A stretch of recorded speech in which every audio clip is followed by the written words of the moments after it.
ಇರ್ತಕ್ಕಂಥ ಚಿಕ್ಕಪ್ಪದ ಏನ್ ಘಟನೆ ಇದೆ ಇವತ್ತು ಎಷ್ಟು ವಿದ್ರೋಹಕ್ಕೆ ಘಟನೆ ಆಗ್ತಾ ಇದಾವ ಅಂದ್ರೆ ಒಂದು ಸಂದರ್ಭ ಹುಬ್ಬಳ್ಳಿ ಧಾರವಾಡ ಅಂದ್ರೆ ಶಾಂತಿ ಪ್ರಿಯ ಅನ್ನತಕ್ಕಂಥ ಮಾತಿತ್ತು.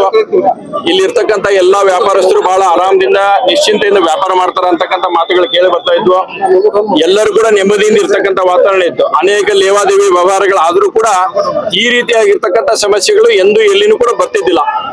ಆದ್ರೆ ದುರ್ದೈವದ ಸಂಗತಿ ಅಂತಂದ್ರೆ ಇವತ್ತು ಎಲ್ಲಾ ಲ್ಯಾಂಡ್ ಮಾಫಿಯಾಗಳನ್ನ ಹ್ಯಾಂಡಲ್ ಮಾಡ್ತಕ್ಕಂಥ ಕೇಂದ್ರ ಯಾವುದು ಅಂತಂದ್ರೆ ಕಮಿಷನರೇಟ್ ಅನ್ನುವಂತ ನಿಟ್ಟಿನಲ್ಲಿ ಇವತ್ತು ಎಲ್ಲರೂ ಕೂಡ ತೋರಿಸ್ತಾ ಇದ್ದಾರೆ, ಬಟ್ ಮಾಡ್ತಾ ಇದ್ದಾರೆ.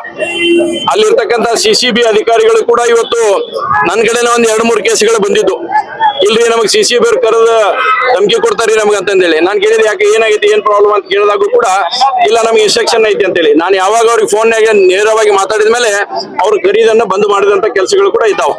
ಹೀಗಾಗಿ ನಿನ್ನೆ ಘಟನೆಯನ್ನ ನಾವು ನೋಡಿದ್ರೆ ಇಡೀ ಜಗತ್ತಿಗೆ ಕಾಣುತ್ತ ಯಾರು ಗುಂಡು ಹರ್ಷಾರ, ಯಾರು ಗುಂಡು ತಗೊಂಡ್ರು, ಯಾರು ಗನ್ನು ತಗೊಂಡ್ರು ಎಲ್ಲ ಕಂಡ್ರು ಕೂಡ ಇನ್ನು ನಾವು ತನಿಖೆ ಮಾಡ್ತೀವಿ ಹೇಳ್ತಕ್ಕಂಥ ಕೃತ್ಯವನ್ನು ನೋಡಿದ್ರೆ ಎಲ್ಲೋ ಇದರಲ್ಲಿ ಯಾವ್ದೋ ಒಂದು ಒತ್ತಡಕ್ಕೆ ಒಳಗಾಗಿ ನನಗೂ ಇರ್ತಕ್ಕಂಥ ಮಾಹಿತಿ ನಿನ್ನೆ ಸಾಯಂಕಾಲ ನಡೆದ ಮ್ಯಾಗ ಅವ್ರ ಕಮಿಷನರೇಟ್ ನ ಕ್ಯಾಮ್ರಾ ತೆಗೆದು ತೋರಿಸಿ ಯಾರ್ಯಾರು ಬಂದು ಹೋಗ್ಯಾರ ಅಂತ ಹೇಳಿ ಅವ್ರಲ್ಲಿ ಯಾರ್ಯಾರು ಬಂದು ಯಾರ್ಯಾರು ಪರವಾಗಿ ಇನ್ಫ್ಲೂಯೆನ್ಸ್ ಮಾಡಿ ಹೋಗ್ಯಾರ ಅನ್ನುವಂಥದನ್ನ ಕಮಿಷನರ್ ಅವರು ಇದ್ರೆ ಕರೆಕ್ಟ್ ಆಗಿ ಹೇಳಿ ಅದನ್ನ ಆ ಟೈಮಿಗೆ ಯಾರು ಬಂದಿದ್ರು, ಯಾರು ಇನ್ಫ್ಲೂಯೆನ್ಸ್ ಮಾಡಿದ್ರು, ಯಾರು ಹಿಡಿಬೇಕಂತ ಹೇಳಕತ್ತಾರ ಅನ್ನುವಂತ ಮಾಹಿತಿಗಳನ್ನ ಕಮಿಷನರ್ ಒದಗಿಸಲಿ. ಇಲ್ಲ ನೀವೆಲ್ಲ ಮೀಡಿಯಾದವ್ರಿಗೆ ವಿನಂತಿ ಮಾಡ್ತೀನಿ, ಆ ಟೈಮಿಂಗ್ ಕೊಡ್ತೀನಿ, ಆ ಟೈಮಿಂಗ್ ನಾಗ ಯಾರು ಬಂದು ಹೋಗ್ಯಾರ ಅನ್ನುವಂಥದನ್ನು ಮಾಹಿತಿ ತಗೋರಿ, ಅವಾಗ ಆ ಕಮಿಷನರೇಟ್ ಯಾರು ಬಂದಿದ್ರು ಅಂತೇಳಿ.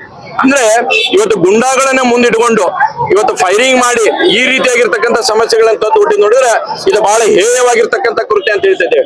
ನಾವು ಕಳೆದ ಸಲನೂ ಕೂಡ ಪಕ್ಷಾತೀತವಾಗಿ ಸನ್ಮಾನ್ಯ ಪ್ರಸಾದ್ ಅಬ್ಬಯ್ಯರಾಗ್ಲಿ, ನಾನಾಗ್ಲಿ, ಅರವಿಂದ್ ಬೆಲ್ಲದವರಾಗ್ಲಿ, ಸನ್ಮಾನ್ಯ ಕೇಂದ್ರ ಸಚಿವರಾಗಿರ್ತಕ್ಕಂಥ ಪ್ರಹ್ಲಾದ್ ಜೋಶಿ ಅವರು ಇದರ ಬಗ್ಗೆ ಸಾಕಷ್ಟು ವಿಷಯಗಳನ್ನ ಮಾಧ್ಯಮದ ಮುಂದೆ ನಾವು ಹೇಳಿದ್ದೇವೆ. ಆದ್ರೆ ಎಲ್ಲೂ ಇದು ಸುಧಾರಿಸುವಂತ ನಿಟ್ಟಿನಲ್ಲಿ ಹೋಗ್ತಾ ಇಲ್ಲ, ಇದನ್ನು ಬಿಗಡಿಸುವಂತ ನಿಟ್ಟಿನಲ್ಲಿ ಹೋಗ್ತಾ ಇದೆ ಅನ್ನೋಂಥದ್ದು ನನಗೆ ಬಹಳ ಸ್ಪಷ್ಟವಾಗಿರ್ತಕ್ಕಂಥ ವಿಷಯ. ಹೀಗಾಗಿ ನಾವು ನಿನ್ನೆ ಘಟನೆ ನಡೆದಿದ್ದು ಯಾರು, ಗುಂಡು ಹೊಡೆದಿದ್ದು ಯಾರು ಗೊತ್ತಿದ್ರು ಬೇರೆಯವ್ರನ್ನ ಅರೆಸ್ಟ್ ಮಾಡುವಂತ ಪ್ರಯತ್ನವನ್ನು ಇವತ್ತು ಆಗ್ತಾ ಇದೆ. ನಾನು ಬಹಳ ಸ್ಪಷ್ಟವಾಗಿ ಹೇಳಕ್ಕೆ ಇಚ್ಛೆ ಬಿಡ್ತೇನೆ ಕಮಿಷನರ್ ಅವ್ರಿಗೆ, ನೀವು ನಿನ್ನೇನು ಘಟನೆಯಲ್ಲಿ ಇದ್ದಂತವ್ರು ಕ್ರಿಸ್ಟಲ್ ಕ್ಲಿಯರ್ ಅದಾರ ಯಾರದಾರ ಅಂತ ಹೇಳಿ, ಇದಕ್ಕೆ ಇನ್ಫ್ಲೂಯೆನ್ಸ್ ಮಾಡಕತ್ತಾರ ಅನ್ನೋಂಥವ್ರು ಯಾರು ಅನ್ನೋದು ಮಾಹಿತಿಯನ್ನ ತಾವು ಹೊರಗೆ ಹೇಳಿರಿ.